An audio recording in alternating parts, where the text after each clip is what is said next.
Magandang buhay mga kapatid, at ngayong araw nga ay pag-uusapan natin kung sino nga ba talaga ang bunsong anak ni Efren Reyes.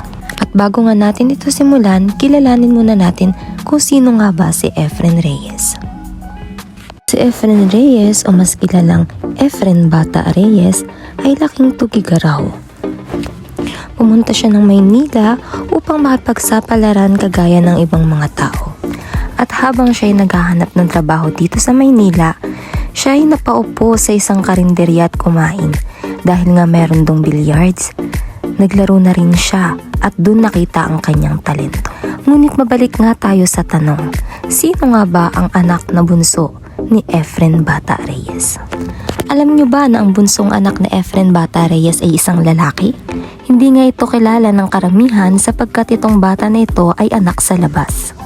At sa paghahangad nga ng kanyang anak na mapansin niya ito, ay gumawa ito ng isang painting na kinatuwa naman ni Efren Bata Reyes. Noong araw nga na iyon, ay pinagkalandakan na ni Efren Bata Reyes na siya ay merong anak sa labas. At ang bata nga na ito ay pinangalanan niyang Dandan.